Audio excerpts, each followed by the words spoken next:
G'day Zedders, how you doing? Adam here from Poseidon Racing with another Zed Run update. Let's talk about racing and the influence that we can have as trainers, stable owners on the results of our horses and what that looks like today and what that might look like in the future. 6 months, 12 months, 2 years, who knows? Let's jump over to the full screen and have a little talk about exactly the influence that we can have on our horses and maybe improve our percentages of winning. Now, let's have a look at a race here. I've just picked one at random. You can see there's one of my horses in this race, Big Fish. Okay, Big Fish is an offspring of Wall Street, which is one of my studs, and one of the superstar mares in the game, which is Super Spirit. Okay, and Big Fish does pretty well overall. Now, what influence can we currently have on our horses in lifting our percentages and getting more wins? Well, currently not much, to be honest. We don't have a huge influence, so there's not much game or tactics involved currently in Zed Run, because basically the only thing affecting our horses is the distance preference. So as long as you choose your distances carefully, then you're going to get the best percentage possible to some degree. Now, how do we know what horse or what distance our horse prefers? Well, we know that via the odds, and you can see the odds here, the odds on this Zest Play platform. If you Google Zest Play platform, you'll come to this site here, or you can type in picks.playwithzest.com, okay? Now let's have a look at this race for an example. You can see my horse here, Big Fish, $9.52. Not bad. You know, I'd prefer my horses to be 8s or under.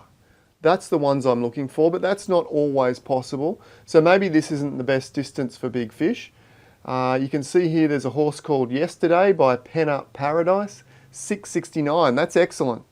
I would be putting this horse in this distance, which is 2,200, reasonably regularly. Okay, as we come down, Cambridge Analytica, nearly 45 to 1. Okay, so that would be, for me, that would be a big red X. Don't put Cambridge Analytica back in a 2,200. I would only ever enter my horse if it was 44 to 1 in that distance, maybe once, but there is an argument that you could do another test in that distance because, well, there's several arguments. Maybe the horses get better, number one. But the other argument is maybe the race that you entered first was particularly strong. Sometimes you can enter a Griffin, for example, that can be really, really strong with a bunch of Z1s. And then when your horse gets reassigned to grade 4 or grade 5, it can actually be pretty good within that field at that distance, which it previously showed 45 to 1. But in saying that, if this was a Griffin and my horse was 45 to 1, and then I decided to enter it again into a 2,200 and it came up at 30 to 1 or 20 to 1 or even 40 to 1 again, that would definitely get a big double X cross. And I wouldn't enter that race again. This race is rather even. In fact, you can see there's 1, 2, 3, 5, 6 horses under 10 to 1, which is often fairly unusual. Okay, so anything under 10 to 1, I would definitely persevere at that distance. Anything over 10 to 1, I'd be a little bit wary because you're going to start dropping your win percentage down if you're entering a horse that has odds greater than 10 to 1. And based on that, look, I would like to see a win percentage in my stable of roughly 20%. That is ideal. I think that's the peak optimum performance of only running your best horses at their best distances. Okay, now currently, as I said, the only criteria that affects our horse and how they run is the distance.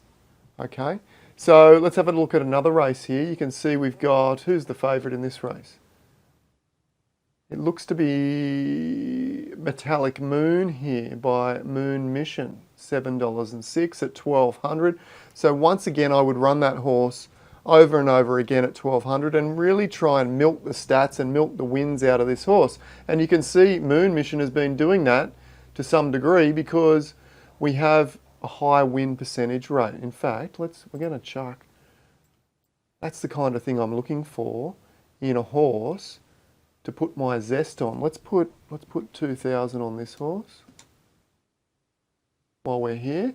So you can also put this fake play money. It's like Monopoly money at this point. It doesn't have any other purpose but for having a bit of fun and putting a bit of money on these horses. When you first come over to the Zest platform, when you sign up with your email address, I believe you get, or at least you used to get, I believe you still do, you get 1,000 Zest coins, credits, to have a little bit of a play within this ecosystem and put a bit of money on these horses. Did I already put it on? I don't know. Maybe I'm putting a double bet on.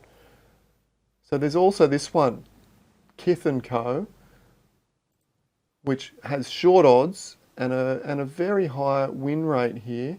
And there's this one here. Geez, I probably shouldn't have put that money down.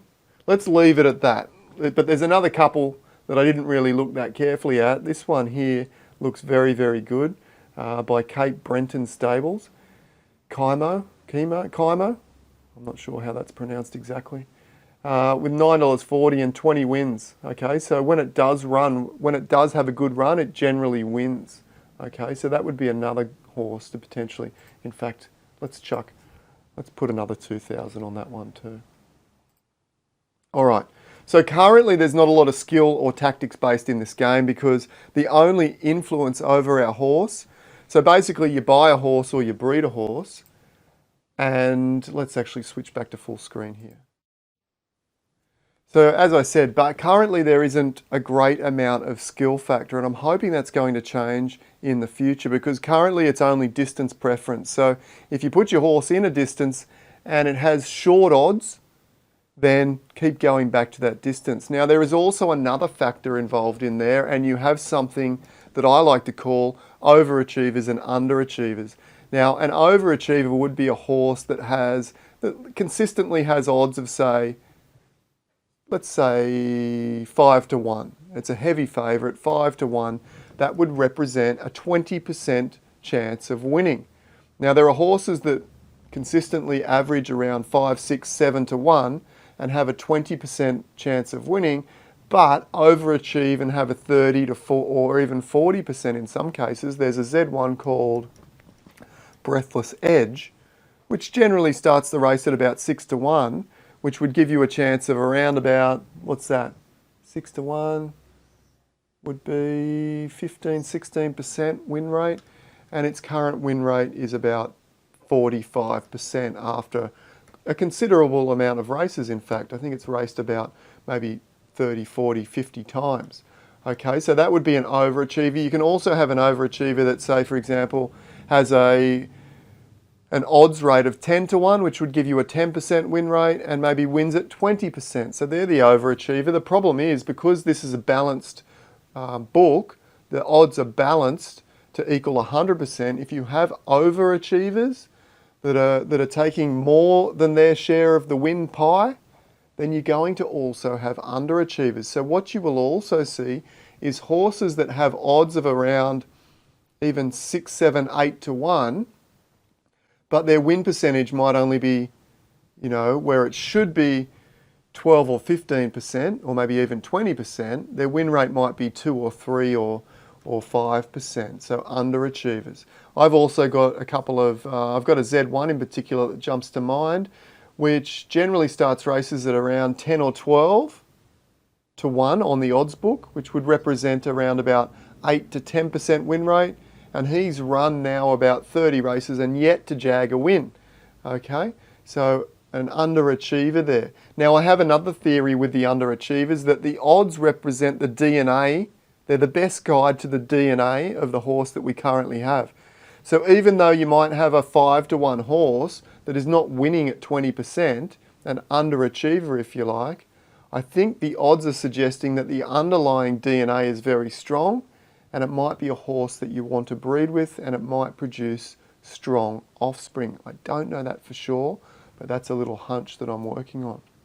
Okay, so keep an eye out for those underachievers. They might show, they might be a hint that they have very strong DNA, and you might be able to pick up some of these underachievers on the market reasonably cheaply.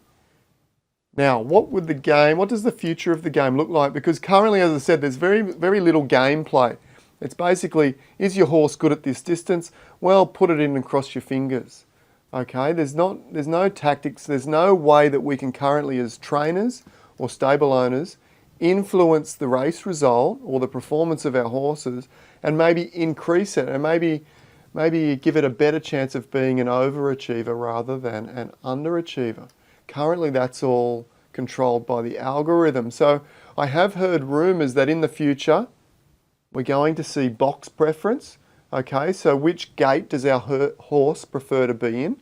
You've got 12 gates, you can see them. Oh, I'm on full screen now, you can't see them, but there's 12 gates.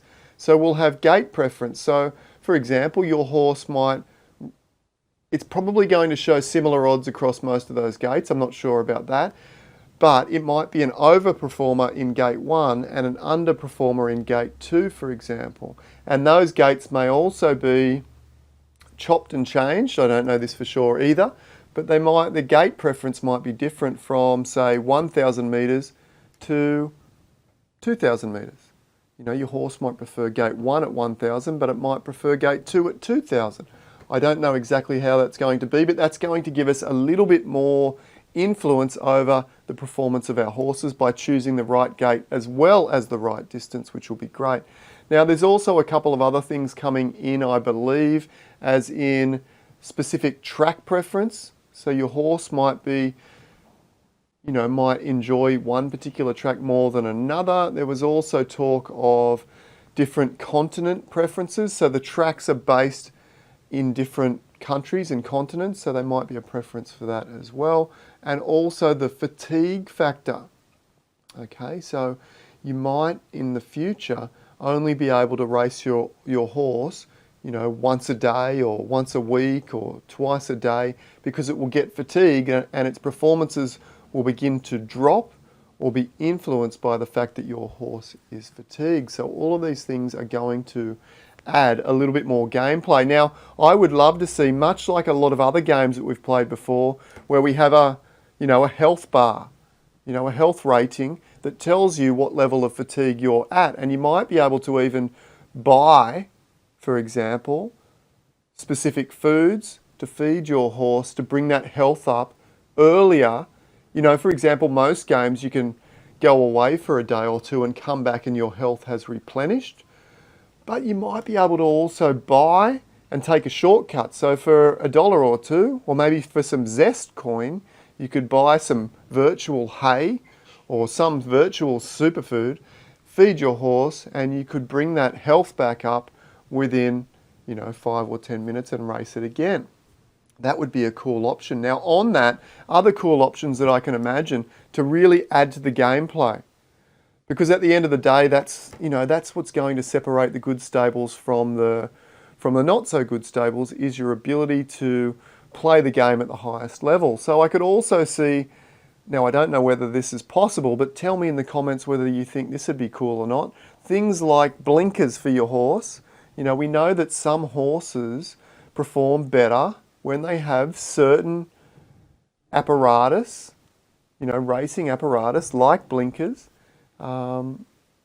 attached or used. Okay, so something like blinkers. Now that you could go and buy the blinkers as a specific NFT for your stable. Now some horses might have a positive effect with blinkers, but some horses might have a negative effect with blinkers. Now, the reason I think that this may not be possible is because it needs to probably already be within the code, and I doubt that's within the code. But you could probably put a filter over the top of the code and have a random aspect that, some horses are affected negatively 10% and some are affected positively 10%, and some are just neutral when you place these aftermarket NFTs on top. Now, something else you could have like golden horseshoes or something that you could buy as a supplement, similar to some of the games where you can buy a specific gem or a specific asset that will increase your performance ever so slightly. So you could also maybe have a golden horseshoe that will give you a chance of potentially, not always, but occasionally it might increase your chances of winning, something like that. Now that could be also something you could win, something you could buy. You know, that could be interesting as well. Having these other NFTs that you could attach to your horses, and they could be, well, maybe NFT is the wrong word, I'm not exactly sure, but they could be something that, well, yeah, NFT is probably the right word, sorry, but they could be something that only has, you know, a limited amount of uses, 5 uses, 10 uses, and then they disappear again, and you have to either re-win them or re-buy them again to get that benefit. But so there's that example as well. So currently we've got just the distance preference, and then we're moving into where fatigue is going to affect, where track location will affect, where box preference is going to affect, and maybe a few other, weather is the other thing that is potentially going to affect, whether your horse likes running on a wet track or on a fast dry track. That is going to be brought in as well, which is going to be interesting. Now, and then from there, we could also have, as I said, the NFTs to add on to our horses to maybe add another aspect, and with that, maybe the food to replenish the fatigue. Now, another aspect that is probably not possible because it's probably not written into the code, but I would love to be able to, in the future, to be able to give my horse its racing instructions.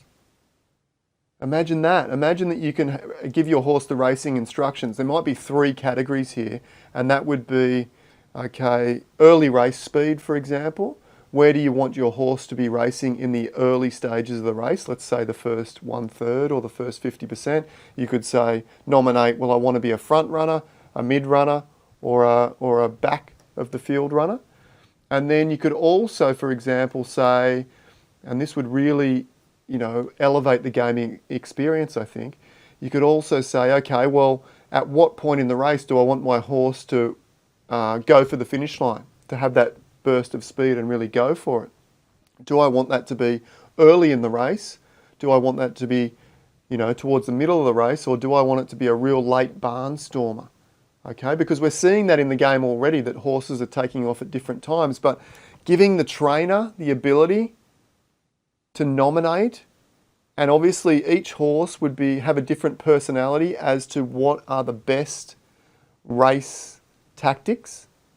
You know, one particular horse might like to be a back marker that takes off late with a flurry of speed, or one horse might like to be a front runner that takes off early at a nice clip to get it all the way to the end with a chance of winning. You know, you see that in races like all the big races, you know. The Melbourne Cup's a good example here in Australia, where you see a lot of the roughies will jump out early and try and, you know, maybe grab a big lead, but they generally always get run down towards the end. Now that would be great as a trainer or as a stable owner to have the ability to give my horse its specific instructions. You know, nothing too complex, maybe 3 categories, as I said. Running, where do you want it to be in the running? Front, mid, back. At what point in the race do you want it to go for the finish line? And how much speed do you want it to use when going for the finish line? So for example, if you had a horse that was going to take off late, then you might be able to give it 100% speed and it might get to the finish line without dying. But if you had a horse that was going to take off early and you then gave it 100% speed, well, it might die before the finish line, which would be rather interesting as well. And brings me to my final point. Something that I see in the race algorithm that could definitely be improved is the fact that once the horses take off, the speed doesn't seem to vary. Okay, and what I would love to see is, you know, I'm okay with that early positioning and whatnot because it doesn't really matter. But then once your horse takes off, that speed, it seems to be extremely consistent from there till the finish line. And what I would love to see is a horse that takes off and just romps out to a 10 length lead, but then just dies and starts treading water, you know, as it slowly crawls towards the finish line and the rest of the field is zooming up behind it, and you get that tension of, can it make it, can it not?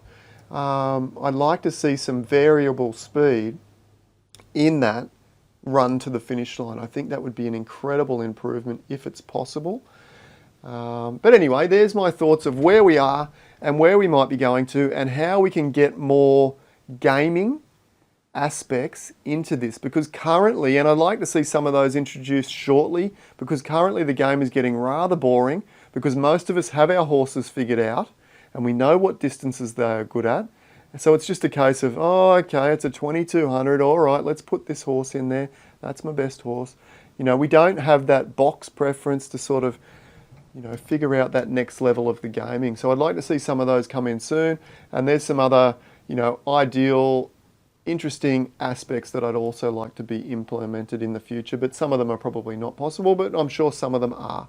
Anyway, leave me a comment down in the comments below. Let me know what else you would like to see that could add more gaming aspects to Zed Run. And I look forward to seeing you in the next video. Bye for now.